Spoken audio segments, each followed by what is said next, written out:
eta ongietorriak saio berri batera. Gaur, maiatzak 28 asteazkena elkarrizketa bakarra izango dugu. Gaurkoan, hemen platoan Lab sindikatutik Inko Iriarte izango dugu. Azken 24 orduetan 3 lan heriotza izan dira Euskal Herrian eta honen inguruan arituko gara berarekin. Baina elkarrizketa honekin hasi baino lehen, goazen gure betiko edukia ikustera.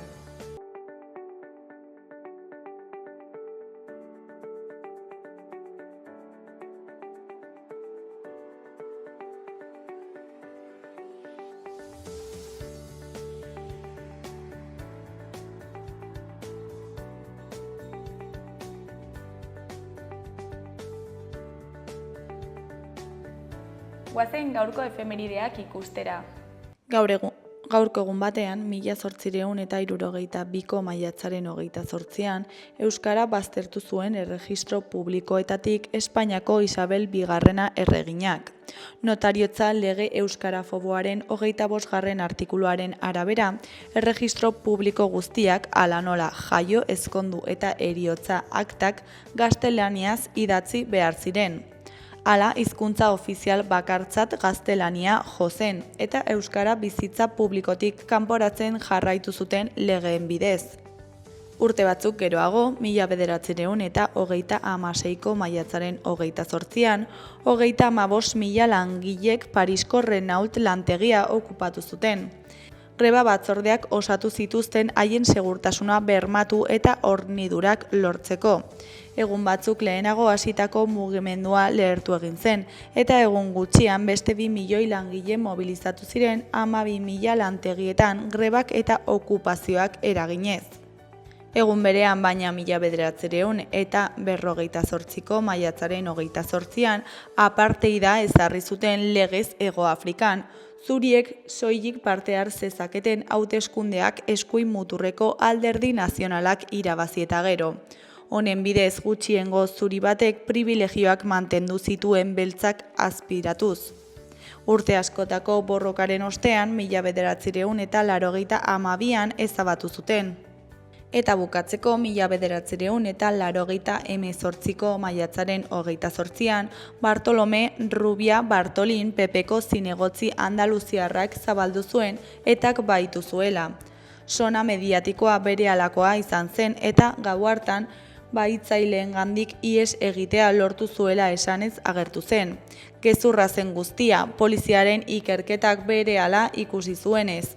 Ospe publikoa irabazi nahian esandako gezurragatik Espainiako estatu osoan izan zen txiste iturri.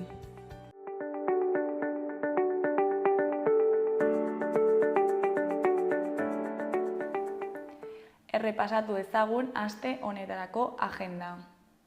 Maiatzaren 29an, osteguna, Palinpestoa liburua aurkeztuko du Jose Austin Arrieta egileak. Josu Jimenez Maiak aurkeztu du solasaldia. Arratsaldeko 7etan karrikirin.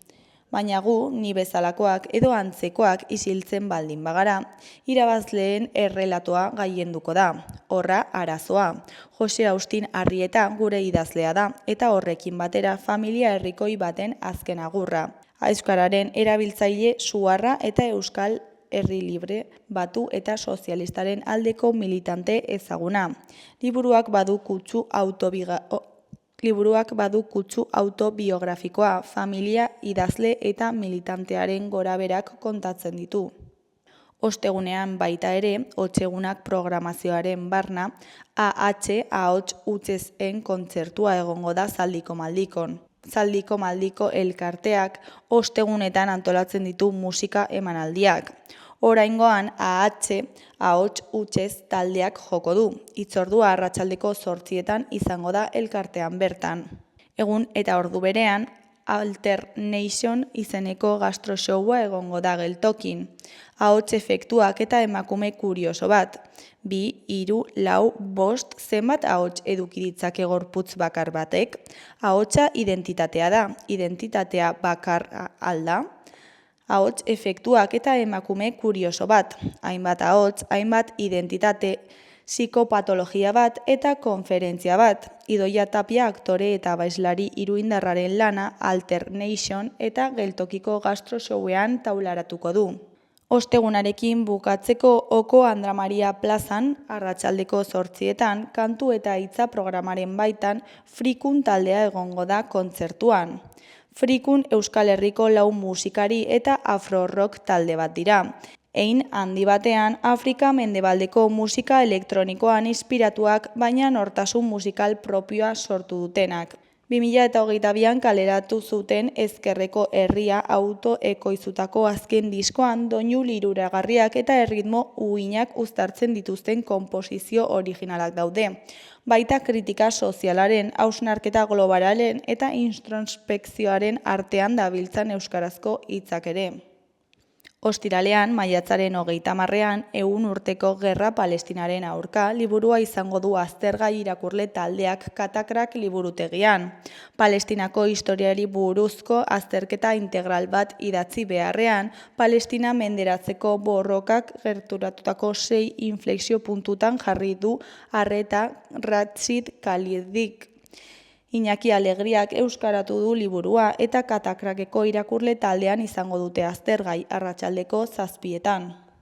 Larunbatean Sanduzelaiko Zibiboxeko ekitaldia aretoan arratsaldeko 6etan haur eta familiendako zinema euskaraz egongo da. Deep Sea sakontasunera bidaia bat izeneko filma jarriko dute.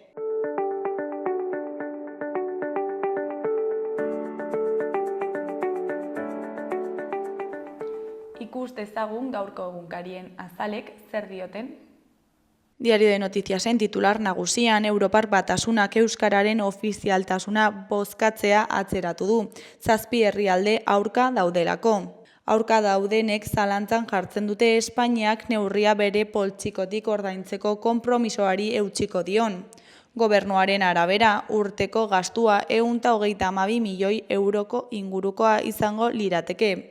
PPk eskuineko exekutiboaren konplizitatea bilatu du proposamenari boikota egiteko. Argazki nagusian, Ezkerretik eskuinera, Marisa Alonso moderatzailea, Joseba Martikorena Martikoko zuzendari nagusia, Lucia Gartek Nupeko Familia Enpresako katedralen zuzendaria eta David Zufia Madenasako komertziala ditugu. Honen titularrean, familia enpresaren sendotasuna Nafarroan. 82 bizirik dirau beren jardueran, baina belaunaldi erreleboa planifikatu behar dute. Hori koloreko berrietan, batetik burtsikari emakume bat zezenferian. Bestetik Sole Jimenez abeslariaren arabera, gaur entzuten den musika latinoaren zati batek boleroen iturritik edaten du. Goiko eskuineko berrietan, alde batetik toki erakundeetako langileek bere mugatuta izango dituzte eszedentziak. Beste alde batetik, osasun departamentuak lehen mailako arreta indartuko du disiplina anitzeko laguntza talde batekin. Geratzen den gainontzeko berrietan, batetik 3.945 nafar ikasleentzako selektibitate berriarekin hitzordua ekainaren 3tik 5era. Bestetik, Núñez Feijóo Voxen atzetik dabil eta immigrazioa murriztea proposatu du. Gainera, Israelek dio estatu palestinarra onartuz gero Zisjordania anexionatuko dela. Azkenik, Adazenek IASPak aurkeztu du kalte zerebrala duten pertsonei hitz egiten laguntzeko. Diario de Navarraren egunkarian, titular nagusian, taksilariek ordezko txofer bat kontratatu ahal izango dute. Nafarroako taxieren lege berriak edozein ordu eta egunetan irekitzen du aukera hori. Argazki nagusian, Patxi Eugi eta Ruben Beloki Iruñeko alde zaharrean zehar paseatzen atzo. Honen titularrean, txapeldunen topaketa. Buruz buruko finalaren astean, Ruben Beloki eta Patxi Eugi nafarrak berriz elkartu dira duela 25 urteko txapela irabazteko partida berbizteko eta egungo esku profesionala elkarrekin errepasatzeko. Beheko berrian, politikarien aurkako unzueren hitzak ditugu. Kokoteraino gaude, salatu du ela legea onartu zenetik 600 gaixo hil direla laguntzarik jaso gabe. Eskuineko lerroburuan, bere semearen minbiziaren terapiari uko egiteagatik kondenatua izan da, semea hil egin baitzen. Goiko aldeko berrietan, ezkerrekoan, Morante eta hitzordu bikoitza rokarreirekin. Eskuinekoan, mintzamena itzultzeko adimen artifiziala. Gara egunkariaren titular nagusian, euskararen ofizialtasunari buruzko bozketa ebek berriro atzeratu duena. 27 atzo berriro atzeratu zuten euskararen, galizieraren eta katalanaren ofizialtasunari buruzko bozketa, hainbat estatuk auzia sakon landu ez zela adierazi ostean. Argazki nagusiaren titularrean, Lakuako gobernuak alokairu sozialeko 7.000 etxebizitza iragarri ditu 83.000 eskaintzarentzat baino gehiagorentzat. Lakuako gobernuak alokairu sozialeko 7.000 etxebizitza iragarri ditu 83.000 eskatzailerentzat baino gehiagorentzat. Erdiko berrietan goikoan eutanasiaren lehen urratsa Frantziako asamblean. Behekoan, Arbutoren eta EAeko justizia auzitegi nagusiaren arteko mezu gurutzaketa behin-behineko espetxealdiagatik. Goiko berrian, 3 langile hil dira 24 orduko epean izandako lan istripuetan. Honen beheko argazkian, Jokin Altuna aspeko aurrelaria dugu. Honen hitzetan, 2. partida irabazteak eman zidan egundoko indarra. Berriaren titular nagusian hau irakur dezakegu. Berotze globalak etenik gabe areagotzen jarraituko du datozen 5 urteetan. Munduko meteorologia erakundearen kalkuluen arabera, baliteke 2029 bitarte berriro gainditzea inoiz erregistratutako urterik beroenaren marka. Munduko temperatura 2 graduko igoeraren lagara gerturatzeko arriskua dago hamarkada honetan. Gorago dagoen argazkian, hurrengo astean Euskal Pilotako Nazioen Ligan jokatuko duten Euskal Selekzioko kideak atzo Abadiñon. Honen titularrean selekzio indartsua estreina ofizialerako. Beste argazkian, Chirau Shiota artista japoniarrak erakusketa bat zabaldu du Bilboko Azkuna zentroan. Titularrean, Ari Gorrizko etxea. Ezkerreko aldean, batetik Jokin Altuna aspeko pilotariaren arabera, tentsio handia izango da finalean, eta hasierak desente zehaztuko du partidaren nondik norakoa. Bestetik langile bat hilda HTaren lanetan, eta beste bat Tubos Reunidos enpresan. Eskuineko aldera bagoaz, alde batetik sehaskari heldu den ikasturterako behar dituen irakasle postuak emanen dizkiote. Frantziako asambleak onartu egin du heriotzarako laguntza baimentzeko legea. Azkenik atzeratu egin dute Euskara Europako Batasunean ofizial egiteko bozketa, babest faltagatik. Bukatzeko goiko albistea dugu. Abentina Matuse Mozambikeko giza eskubideen arloko ikerlariaren hitzak jasotzen dituena. Agintariak aldatuz joan diren arren, inoiz ez dituzte kontuan hartu herritarrak. Euskal Herria irratiari dagokionez, titular nagusian Unai Ualderen hitzak ditugu. Eskuina boteretik kanpo mantentzea da erronka nagusia. Nafarroako parlamentuko presidentea da. 6. urtea du karguan. Altsasuko alkate izandakoa. Nafarroako Eusko Alderdi Jeltzaleko burua da. Geroa bai koalizioko kidea. Metropoli forala saioan izan dugu. Aste honetan 2 urte betetzen dira azken hauteskundeak egin zirenetik. Maria Txibitek gobernuburu 6 urte beteko ditu. UPN Nafarroako jauregitik kanpo dagoela hamarkada. Eskuineko aldean, goikoan, Katileatxeren arabera, ondarearen bilketari genero ikuspuntua falta izan zaio. Ritual 2025 proiektuak ondare bilketak feminismotik eta genero ikuspuntutik egiteko baliabideak sortuko ditu. Behekoan, Jan Bordaxarren hitzetan siberua txikia izanagatik bizirik dagoela erakutsi nahi dugu. Hortzadar elkarteak Iruñeko udalaren laguntzarekin antolatuta aintzindariak taldearen aintzina biga. Siberotar ikusgarria obra emanen da larunbatean Baluarten arratsaldeko 7etan. Siberoako kultura tradizionalaren adierazpen ezberdinak oholtzaratuko dituen ikuskizun handia.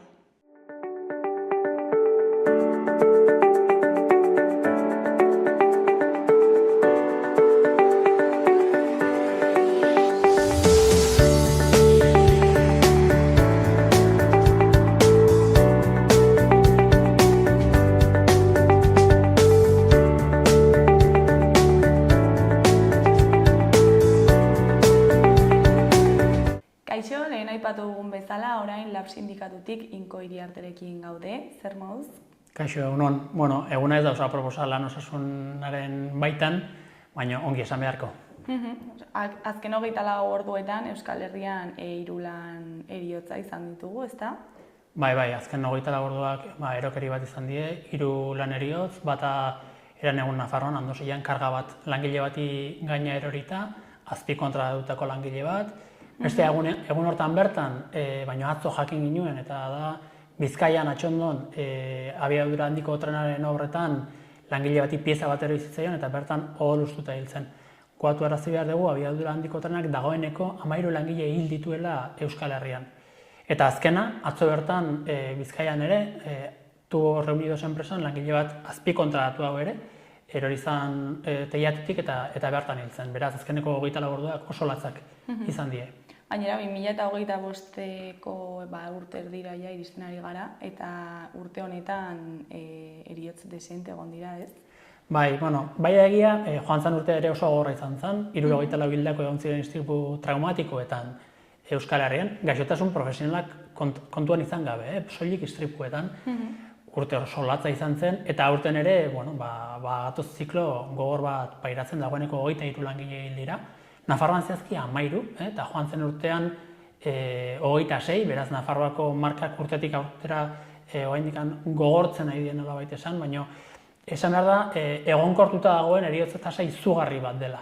Eta honen atzean jakina dago enpresek ez dutela prebentzioa egiten eta langileok bidaltzea gaituztela segurtasun neurririk gabe lanera.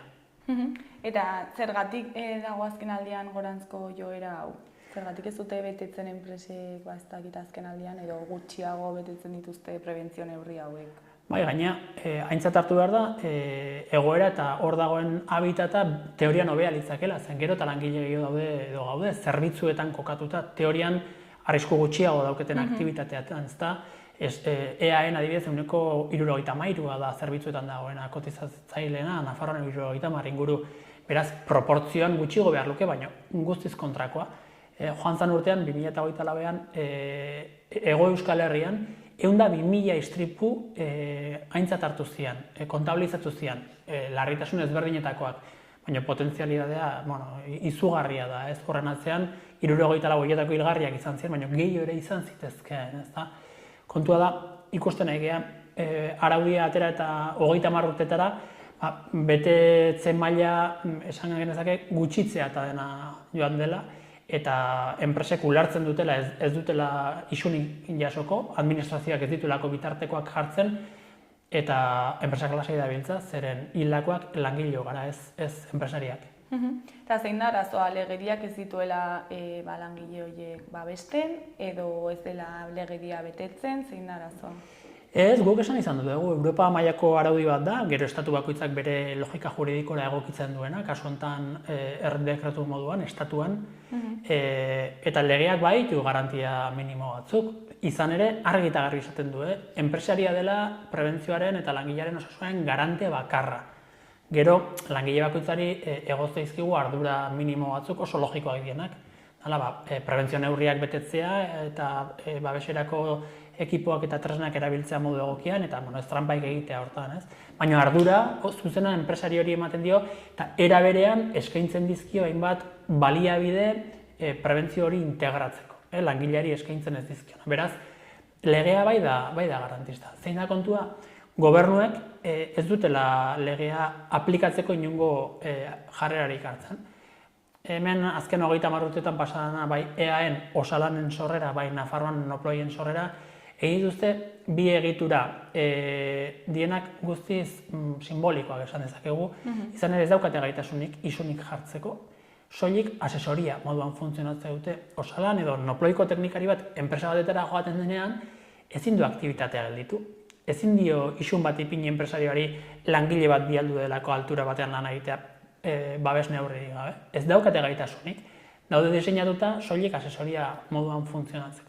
Eta aldiz, kasu honetan Nafarroan estatuko gobernuak, Madrilgo gobernuak, soilik 10 lan ikuskari ditu. Ikuskari horiek daukaten nolabait poliziaren funtzio, horiek bai daukate gaitasun exekutiboa. Orain, noa zoaz 10 ikuskarikin, ez? Holako milaka langileen egoera hori nolabait bermatzeko ez. Da guztiz simbolikoa, eaen proportzioan berdina gertatzen da. Hemen arazoa ez da legearen gabeziak, hobetu daiteke legea dudari gabe, Euskal Estatu propioa baginu legea egokigoa izango zen, zalantzari gabe, baina lege horren baitan ere egin daitezke gauzak, kontua gobernuek ez dituztela enpresak ukitu nahi, eta ardura egozten zaigula langile hori. Eta hori zergatik gertatzen da, zergatik babesten dituzte enpresak langileen gainetik, bizitzen gainetik? Hori da, kapitala bizitzaren aurretik, ez? Hemen sistema kapitalistak bermatzen du enpresari horien mozkinak, eta esan behar dugu gainea, enpresa handien mozkinak, ez? Hemen daude mikropimeak eta enpresa txikiak nun enpresaria bera autonomo baden lanean tajoan dagoena, baina araudi horrek edo araudiaren aplikazio horrek batez ere babesten ditu enpresaria handiak, kapitala mugitzen duten enpresari horiek, ez? Eta da, erabaki politiko bat. Beraz, behin da berriz entzute agintariak hitz egiten prebentzioan inguruan langileok sinistu behar degula eta nolabaiteko barneratu behar degula prebentzioaren gaia, non benetan arauak argi eta garbi behartzen duen enpresaria garantia horiek eskaintzea langileari. Beraz, egite dutena da, kapitala arduraz ustu eta langileari gainera ardurak nolabait egotzi eta ipini, baina istripuak eta gaixotasun profesionalak langile arruntak pairatzen ditu, ez? Eta gero ere segun ze sektoretan lan egiten duten, arriskua igotzen da, ezta? Bai, jakina, badaude sektore jakin batzuk, eta normalean nola izaten da, istripu hilgarriak eragite dituzten sektore horiek, izaten dira sektore maskulinizatuak, pertsona migratuenak, eta askotan ere pertsona arrazalizatuenak. Hola ikusi dezakegu hildako langileen artean, garraiolarien adibidea, ez? Badaude pertsonak bizitzen ari dienak bikoteetan, kamioietan eta Europako ruta luzeak ite dituzten pertsona arrazializatuak eta migratzen dabiltzenak etengabe baldintza oso latzekin ez. Hildakoen aurpegia soslaia hori da. Aldiz, beste sektore batzutan, sektore feminizatuetan egoera da, agian ez da hilgarria, istripu traumatiko ikuspegitik, baina pairatzen dien arazo muskuloeskeletikoak zaintzaren sektoreetan eta arazo psikosozialak eta psikikoak beraz oso larriak dira. Lan batzuk ez dute, hil egiten dute, baina beste lan batzuk ez dute bizitzen uzten. Eta horiek pairatzen dituzte sektore feminizatuak, emakumeak. Beraz, hemen argazkiak oso latzak dira bietan. Hemen ez dira soilik heriotzaz hitz egiten nahi, bizitza oso gogorretaz ere sektore horietan pairatzen den lan arrisku guztiengatik. Claro, lan istripuak eta lan heriotzak oso ikusgarriak dira, baina gero ere lan gaixotasunak ere ez dakit horrez kutuan daude, ez dira igual hain ikusgarriak, baina gero luzera ere arazo asko dakartzat. Arazo ez dute bizitzen uzten, eta gainera daukate arazo gehigarri bat, zein lan istripu baten aurrean zailtasuna dauzke estatuak eta baita bere mutuak ere, enpresen mutuak ere ez errekonozitzeko heriotza bat. Batzutan egiten dute, eta adibide latzak dauzkegu joan zenutan adibidez Nafarroan, baina gaixotasun profesionalen kontuarekin oraindik gogorragoa da, zuk pairatu duzu gaixotasun bat lanean eta ez dizue errekonozitu. Izugarrizko lanketak egin behar ditugu sindikatuetatik, abrato juridikoa ipiniz, perito medikoak ipiniz, gure baliabide urriekin, sindikatua gaina erabakia dauka, kudeatzen dugu, gure diru iturria afiliazioetik dator, eta ez estatuko laguntzetatik, prezisoki autonomia integrala izateko, eta horren kontra borrokatu ahal izateko. Inungo mugari gabe ez. Eta horren baitan, mugak ere badaude logistika mugak direnak.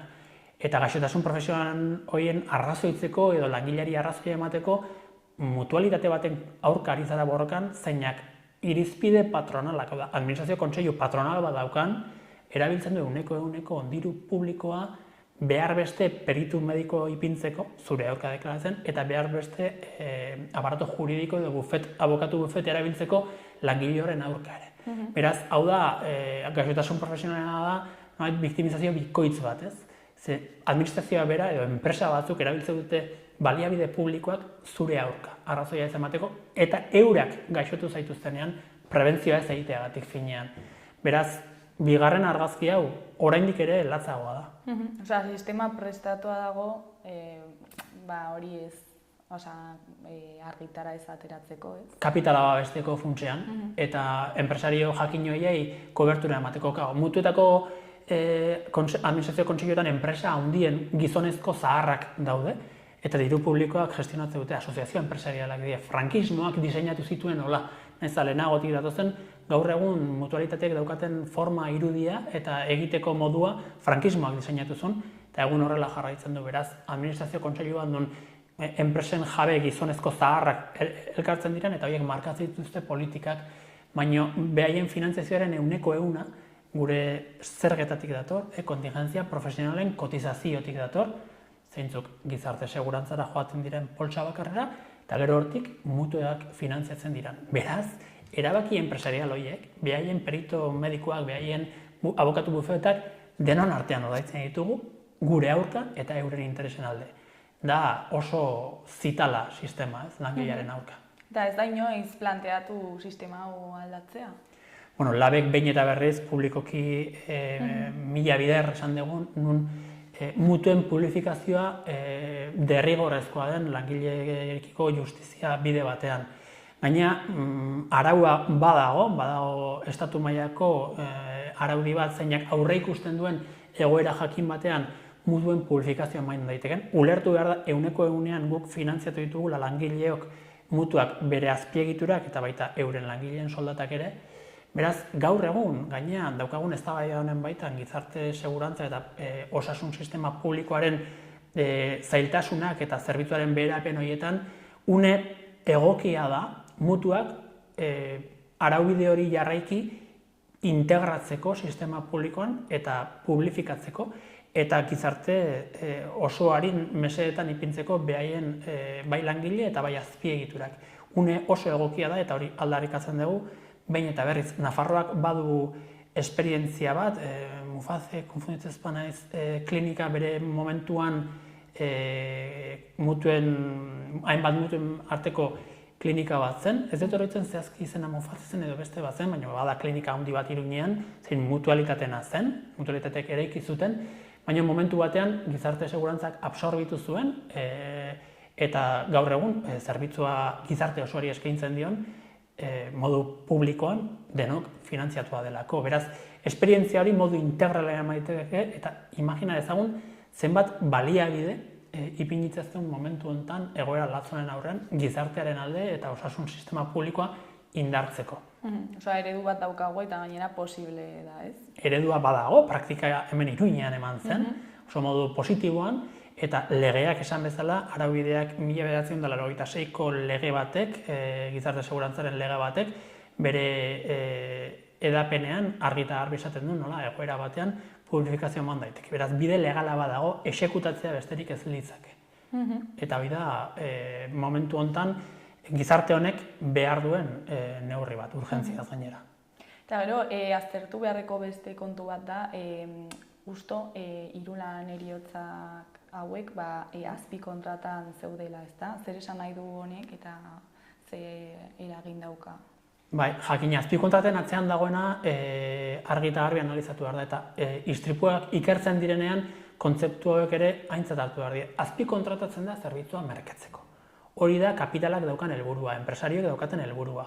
Eta zerbitzuaren merketze hortan, prekarizazio egoera hortan, langileak bere segurtasuna bermatzeko zailtasun gehiago dauzka. Ratioak gero eta gogorragoak dielako, erritmoak altuagoak, eta horren baitan segurtasun bermeak gutxitu egiten dira. Beraz, atzo, esan dezakegu, teilatuan zebilen langile hori arnesa izan ala ez zela lotu une jakin batean prozesu azkarrago egin ahal izateko, eta akats bat edo estropozu batean, eta lurreraino erori zela. Beraz, azpikontratazio sistema horretan estutze horrek eta ritmoak azkartze horrek eta etekinak bermatu horrek egiten duena segurtasun bermeak gutxitu behar izatea, eta askotan langilea berak kontziente izanik ere aintzat hartu behar du segurtasuna alde bat erautzi behar duela, nahiz eta bere burua arriskuan ipini. Lana galtzeari beldur, kontratua galtzeari beldur, eta prekarizazioak eragindako egoera guzti horrengatik. Beraz, prekarizazioa berez hartu behar da arrisku faktore bezala. Eta azpi kontrata batean bi enpresa ditugu, ez? Bai, edo gehiago izan daitezke. HT-ko adibidean, eraneungo HT-ko istripuan, UTE batek esleitzen zaio kontratua UTE erraldoi bati, enpresa erraldoi batzuei, eta hainbat azpikontratazio ezberdin zeuden, eta azkenean hau zen Kolonbiako enpresa bat, Kolonbian azpiegiturak egiten zituena, langileekin onuntz etorri dena, eta langile bat bertan da. Ez dakigu azpikontratazio kate hortan, zenbat estutzen joan den kontratua horrelako prekarizazio egoeran emateko.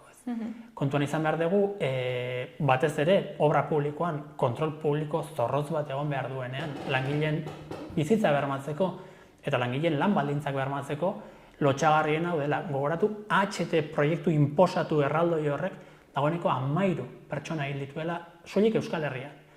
Hemen erantzunkizun politikoak egon behar dute, eta ez dago eskubiderik oraindik ere horako egoerak ematea.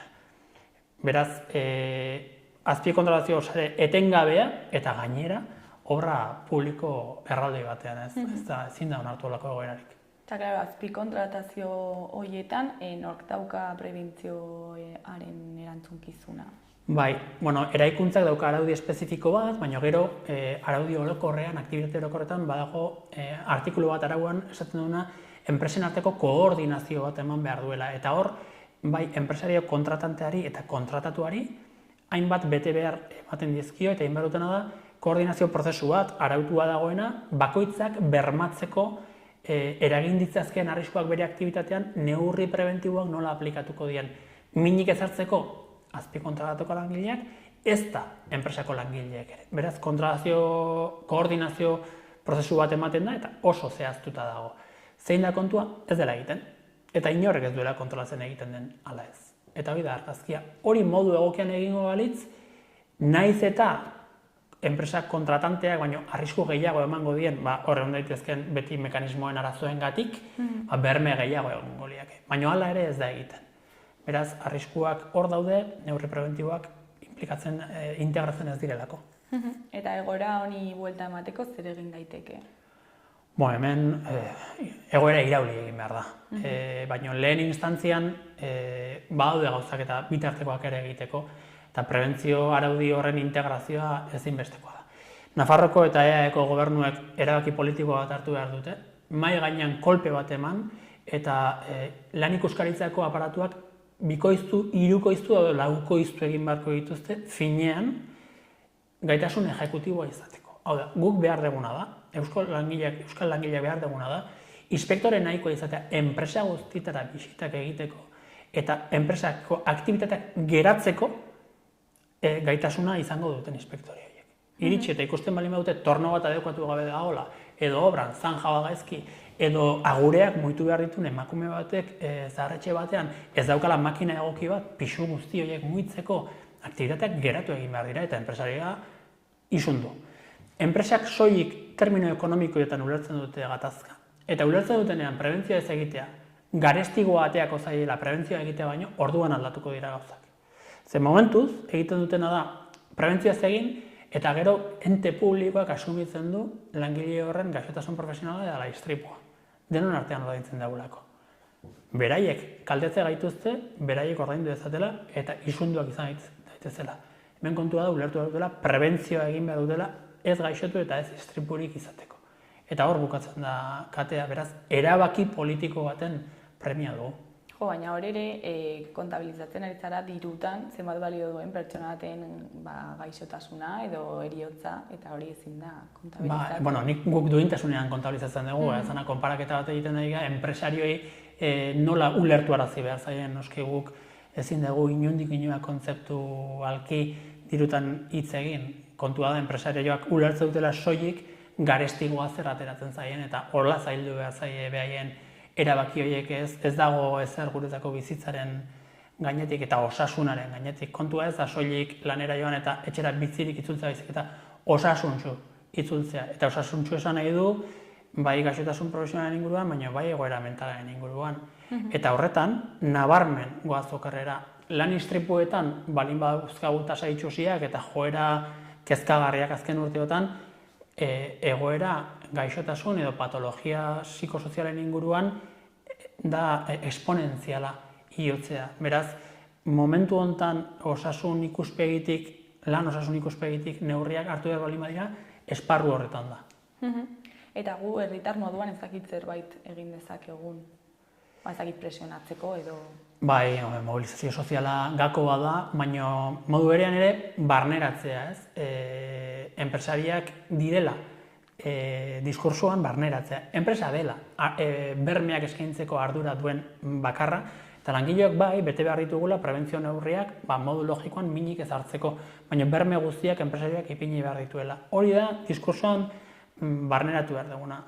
Bestalde, labetik gure delegatu eta afiliatuekin lanketa ezberdinak egiten ari gara, eta ja ez gara mugatzen istripua dagoenean pankartakin jarri eta protesta egiteko edo inspekziora denuntziatzeko protokoloak lantzen ari gara, aktibitate ezberdinen aurrean ekintza sindikaleko erantzunak emateko, egin dugu beroaren protokolo bat, nun temperaturak gora joan enean eta arriskutsua bilakatzen denean tresnak eskaintzen dizkiegu afiliatuei neurtu alizateko sensazio termiko hori, eta momentu jakin batean aktibitatea geratzeko. Horretarako protokolo hortan dokumentatu egiten die urratsak, beraz segurtasun juridiko bat eraikitzen goaz pauso bakoitzan bategun momentuan. Zertarako delegatuei tresna bat eskaintzeko, afiliatuei tresna bat eskaintzeko, aktibitateak geratzen duten momentuan enpresak neurriak hartu ez dituelako, ez dutela inongo santziorik izango, dena ongi dokumentatuta urratsez egin dutelako. Hori egin dugu beroaren arriskua gero eta nabariagoa delako, aldaketa klimatikoaren erruz, baina ere egiten, orain ateratzera goaz beste protokolo bat, makinen inguruan, langile bakoitzak bere makinari azterketa teknikoak ITV bat pasatzeko modukoa, hau ere urratsez egingo litzakena oso modu erretxean, arriskuak identifikatuz, enpresari dokumentazioa erregistratuz eta EPE jakin batzuetan urratsak emanez azken instantzian makina prezintatu arte, baina segurtasun juridikoarekin. Beraz, enpresak betetzen zuenez, gu aigea bideak jorratzen langileei eskaintzeko bitartekoak behaien segurtasuna bermatzeko. Beraz, horretara behartuak ikusi dugu gure burua. Tristea ez? Bai, hola da kontua, baina gu ez gara besoak gurutzatuta geldituko. Ikusi dugu eta bilera ezberdinak izan ditugu, bai azkena Parisen ere kongresu batean, eta behaiek ez zuten ulertzen nola behaiek esaten zuten ardura enpresarian, bai jakina da, baina eta bitartean zin behar dugu protesta soilik, protesta egingo dugu, baina goazen azkarrak eta bizkorrak izatea eta egoera ezberdinak sortzea enpresari gauzak zailtzeko.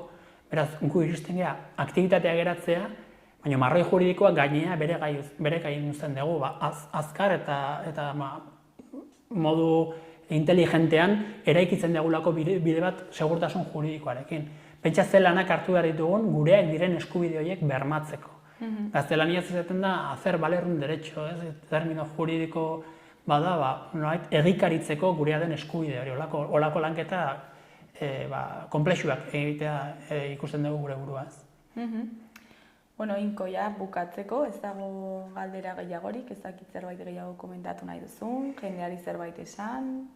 Interesgarria da jakitea eta egoeran kokatzea Nafarroko gobernuko azken aurrekontuen baitan, nola enplegu plan bat atera duten zen patronala eta komisiones eta UGTren eskutik, eta plan horretan milioika euro gastatu die, horietako partida batzuk lan osasunerako die, urtero milioitik gora, urteetako plan bat da, eta neurri guzti horietan bakar bat ere ez da bete beharrezkoa. Hau da, neurri guztiak dira, dirua banatzea zen komisiones eta UGTren artean, gauza teorikoak egiteko, baina ez dago neurri bakar bat enpresariei betearaziko diena. Hori salatu nahi dugu irmoki eta exigitu nahi dugu diru horiek, partida horiek erabiltzea, lan ikuskaritza indartzeko eta behingoz, bete beharrak dituen enpresari horiei baliabideak ipinera betearazteko araudia. Beraz, salatu behar dugu, Nafarroko gobernuak egin duna marketing kanpaina bat denon artean diru askoz ordaindu beharko duguna. Inko, mila esker, guregera etortzeagatik berriz ere, eta egoerain ondo azaltzeagatik, eta egoerak hobera egiten duen. Mila esker zuei, eta batez ere lan osasunarekiko erakusten duzuen kezkan, hori bada ere sintomo bat ikusteko nola gizartean badagoen kezka hau, eta hau lau izetela edatzea oso eskertzekoa da, eta hau da gure etorkizuneko borrokan oinarritako bat, beraz, mila esker. Mila esker zuri, ondo segi.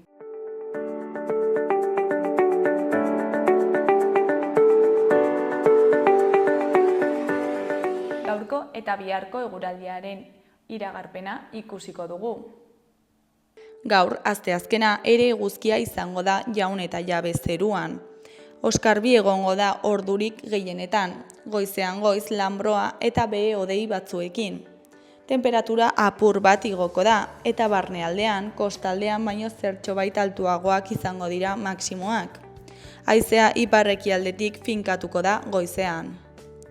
Ostegunean, udako giroa izango dugu. Termometroek gorantz egiten jarraituko dute eta maksimoak 25-26 gradura iritsiko dira kostaldean eta 30 gradura barnealdean. Oskarbi egongo da ia egun osoan. Hegoaldeko haizea ibiliko da hasieran eta goizean ipar-ekialdera egingo du.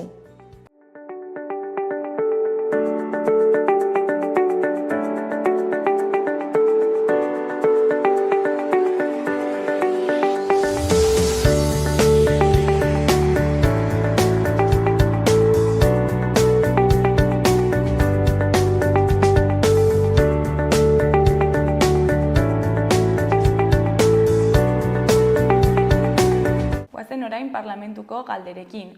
Parlamentuan euskararen aldeko gehiengo zabal baten bila izeneko mahai ingurua egin da euskaraldiaren esparruan eta honen inguruan hitz egingo dugu parlamentariekin.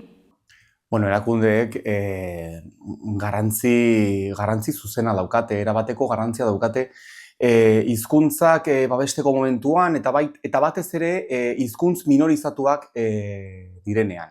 Argi eta garbi, Nafarroan 2 hizkuntz ditugu, eta biak ofizialak izan beharko lirateke Nafarroa osoan, gaur egun egoera ez da hori, gaur egun badakigu legalki 3 zonalde desberdintzen ditugula Nafarroan, zonalde euskalduna, zonalde ez euskalduna eta zonalde mistoa. Eta erakundeek, Nafarroko parlamentuak, Nafarroko gobernuak, udalek baita ere, berezko paper garrantzitsua bete behar dute, eta betetzen dute, baina gehiago bete beharko lukete, hizkuntzari eta konkretuki euskarari dagokionez hizkuntz minorizatu baten aurrean gaudelako. Eta horren inguruan, eta baita ere mahai inguru horretan hitz egin behar denaren inguruan baita ere argi eta garbi dago gaur egun Nafarroan ditugun 3 zonaldeen inguruan hausnarketa bat, eta argi eta garbi eta guk beti defendatu dugu, Nafarro osoan euskara ofiziala izan marko lukeela, eta gero bai noski, errealitate soziolinguistiko horren arabera, neurri desberdinak aurrera eraman, baina ofizialtasuna Nafarro osoan izatea. Eta horrek erabateko garrantzia dauka euskarari dagokionez eta euskararen egoerari dagokionez. Gaur egun erakunde batez ere Nafarroa mailan duten paperari dagokionez, Nafarroko parlamentuak eta Nafarroko gobernuak konkretuki, batez ere da hori. Gaur egun ditugun 3 zonalde horien aurrean, zonalde bakarra eratzea hau da, euskara ofiziala lurralde osoan izatea. Bai, legebiltzarrak eta kasu honetan Nafarroko parlamentuak dauka eginkizun potolo bat, ez? Eta da, legeak onartzea, neurriak onartzea, ebazpenak neurtzea, eta nola ez, Nafarroako aurrekontu orokorrak ere onartzea, ez? Gero urtean zehar, gure zergetatik datozen eta xoxa horiek nun eta nola banatu. Baina baita ere, Nafarroako parlamentua dauka jendekiaren proposamenak eta jendekia dauzkan aldarrikapenak azaltzeko, eztabaidatzeko eta adosteko ere esparru garrantzia da parlamentua, ez? Eta hemen egiten dira beti, eztabaida sakonak, askotan sutsu bat direnak ere ez, baina gehienetan jendekiak ekartzen dituen ekarpen horiek oso interesgarria dira gero geure egunerakotasun honetan, legeetan edo neurrietan edo ikuspegi hori ere izateko. Beraz, interesgarria da jendekiak, biztanleak, herritarrok eta hemen parte hartzea, ze hau gure etxea da, azken finean. Administrazioen eginkizuna euskara eta berezko hizkuntza sustatzeko oso garrantzitsua da. Kontuan hartu behar dugu, Nafarroan LORAFNak 1982an euskara ofizialtzat hartzen duela, ez guk nahiko genuken moduan eta neurrian, baina 82tik aitortza hori egiten da, eta 1986an euskaren legea onartu zela, hori ere ez guk nahiko genuken bezala eta nahiko genuken neurrian, baina ordutik ofizialtasuna aitortzen zaio euskarari, ez? Beraz, administrazioen eginkizuna da legez aitortua den eskubide hori bermatzea eta betetzea. Eta egunerokoan tresnak eta baliabideak jartzea eta marko legal bat ezartzea hori bermadarin. Eta esate baterako Europatik ere eskatzen zaigu eta administrazioei eskatzen zaie hori bete dadila. Europako kartak, hizkuntza gutxituen Europako kartak ezartzen du administrazioak funtsezkoak direla hizkuntza gutxituen normalizazioan, kasu honetan euskararen normalizazioan, eta kontseiluak, Europako kontseiluak, Nafarroako gobernuari eskatua dio bete ditzala bere eginkizunak, eta administrazioak hainbat kontutan aurrera egin behar duela, ez baita Nafarroan gaur egun erabat bermatzen euskararen ofizialtasun hori, eta ez da bermatzen herritarrok dauzkagun hizkuntza eskubideak. Nafarroa bezalako erkidegoan batean, adibidez, Euskaraldia bezalako ekimenak oso positiboak dira, zeren batez ere zertarako balio dute? Besteak beste. Euskara ez dakitenek euskara beste modu batean ikusteko, modu ez dakit, positibo batean edo erakargarri batean ikusteko. Euskaraldia bezalako ekimenak, ekimen positiboak, ekimen nik uste dut oso positiboak direla. Eta lehen esan dudan, bezala, ze neurri hartu aldira Nafarroan gaur egun dugun egoera hobetzeko, hau da gaur egun euskarari dagokionez, euskararen erabilera, ulermena eta erabilera hobetzeko argi eta garbi, eta berriro esaten dut, eta nik uste dut hor dagoela gakoa Nafarroan, zonalde linguistiko desberdinak alde batera utzi, eta Nafarroa osoan euskara ofiziala izatea. Beno, guretzat, zurekin Nafarroarentzat, mugarri bat daukagu, eta da euskararen legea. Euskararen lege horiek egiten dabena da, Nafarroa eskualdez eskualde banatu, eta guretzat den hizkuntza eskubide bat, ezin daitekeela eskualde guztietan aurrera eraman, ez? Eskubideak ez dira derrigorrez bete behar diren gauzak, ez? Baizik eta eskubideak, hor daude eta norberak erabili ditzake nahi daben bezala, ez? Baina Nafarroan daukagu euskararen lege hori eta lege horrek egiten duena da, ez eskualde askotan ezin D eredura jo, ez dagoelako D eredurik, gero ez dira gere egiten, mintza praktikako talde goxo eta xume horiek, ez, nun hitz egin ezakezun, ez da sozializatzen ez da ere geure hizkuntzan, geure bizitza zeren ez daukagu aukerarik, seguntazio eskualde, beraz, egin behar duguna da, orderako adostasun zabalak behar ditugu, ez, bueltan ez atzera pausurik ez emateko, baina egin behar duguna da, urtez urte edo legealdiz legealdi, euskararen lege hori aldatzeko ja nolako adostasun zabalak izan ditzakegun. Hori egin behar dugu eta hori nik uste dela mugarririk zailenak hortikan goraentz, euskaldun gehiago kaleetan izateko eta eskubide, gure eskubidea, euskaldun bezala eskubideek zabaltzeko. Beharrezkoa da, bizikidetza terminotan ezartzea, hizkuntz politika Nafarroan, beharrezkoa da, eta bigarren gako hori, hau da, beharrezkoa da, ezagutza handitzea eta ezagutza handitzeko baliabideak jartzea. Eta horretarako behar diren tresnak anitzak dira, ez dago bakarra, zalantzarik gabe. Lan egin behar da, lan munduan, lan egin behar da administrazio arloan, lan egin behar da familian eta lagun artean, lan egin behar da aisialdian, hezkuntzan. Beraz, neurri asko hartu behar dira, anitzak eta ikuspegi desberdinetatik euskararen sustapen hori indartzeko. Baina nik bi puntutan jarriko nuke arreta. Batetik, administrazioaren sustapena eta bestetik herritarren inplikazioa eta herritarren nolabait indar hori, ez? Administrazioak ez bada herritarren erabilera eta indarra eta herritarren nolabait euskaltzaletasun horren indarra ez baldin badago, administrazioa hankamotz bera daiteke. Eta giltzarria, iruditzen zait, giltzarria euskararen ezagutza unibertsalizatzeko urrats ausartak ematea. Bai, ohiko hezkuntza sisteman, neska mutilekin, eta baita ere helduen irakaskuntzan. Kontuan hartu behar dugu, berriki argitaratu den ikerketa horretan, Eusko Ikaskuntzak egindako ikerketa horretan, Biltzesek eta Irizek egindako ikerketa horretan, somatu dela, badaudela Nafarroan euskaren aldeko resonantzia handiak eta adostasun batzuk eta zubi batzuk, desberdinen arteko zubi batzuk somatu dituzte, eta Nafarren 73% euskara sustatzearen aldekoa da, eta Nafarren 82 edo, 82 ongi irudituko litzaieke hezkuntza sisteman, Nafarroko neska mutil guztiek izatea euskarari buruzko oinarrizko nozio batzuk. Beraz, uste dut etorkizunari begira baditugula adostasun garrantzitsuak, ezagutzari dagozkionak eta sustatzeari dagozkionak, eta horretan egin beharko dugu lan denok elkarrekin.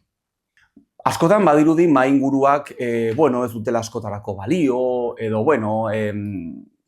agian hor geratzen dela gauza, da hor hitz egiten dute, eta, agian hurrengo egunean komunikabidez zerbait ateratzen dute, eta kitxo. Baina askotan hori ez da gertatzen. Mainguruek batez ere, hausnarketak egiteko balio dute, eta hausnarketa horietan, mainguru horietan parte hartzen duten bakoitzaren errealitatea agerian geratzen da, bakoitzaren proposamenak baita ere hor plazaratzen dira, eta askotan baita ere mainguruetatik, bestelako neurriak hartu izan dira, Nafarroko Parlamentuan, Nafarroko Gobernuan, edo tokiko entitateetan baita ere, eta neurri horiek, neurri horiek eragin zuzena daukatenak, nondik atera dira, nondik sortu dira, mainguru batzuetatik, hau da, erreflexio da hausnarketa gune batzuetatik. Horretarako bali dute mainguruek, eta euskaraliaren inguruan mainguru honek baita ere horrelako eginkizun edo helburu bat dauka, hau da, bertan partatzen duten pertsona, eragile desberdinen ikuspuntuak hor ezarri, eta ikuspuntu horietatik abiatuta, ondoren, administrazio desberdinetan, neurriak aurrera eramateko balio dute hausnarketa guzti horiek, ez? Eta nik seguru nago, mainguru horretan, eta bestelako tokitan baita ere, azkenean beti Nafarroan euskararen inguruan hitz egiten denean, eta hausnarketak egiten direnean, beti azkenean agerian uzten da, azkenean Nafarroan dugun egoera, edo ezoiko egoera hau, edo egoera nahiko berezia, hiru zonalde, hiru errealitate, eta azkenean baita ere eskubide desberdinak dituzten Nafarrak bizi diren tokiaren arabera, bizi diren udalerriaren arabera. Hau da zonalde linguistikoen asuntoa. Eta hor, argi eta garbi, Nafarroko Parlamentuan, begirada jarri behar dugu alderdi politiko batean, hau da PSN. Nik uste dut, UPN-ek kenduta gainontzeko alderdiek argi eta garbi daukate zonalde linguistikoak, hiru zonalde desberdin horiek aldatu behar direla, hor iraganeko zerbait dela, eta hor beste alderdien artean PSN-ek bere beldurrak alde batera utzi behar ditu, eta ausarta izan behar da, honen aurrean hausnarketa egiteko, eta hiru zonalde horiek alde batera uzteko, eta Nafarro osoan euskara ofiziala izateko pausoak emateko. Bai, lehen galderan erantzuna eman dizut erantzun zatitxo bat, parlamentua dela geure etxea, geure etxe handia. Eta nik uste parlamentuak behar dituela mai inguru hauek, zeren onatortzen dira,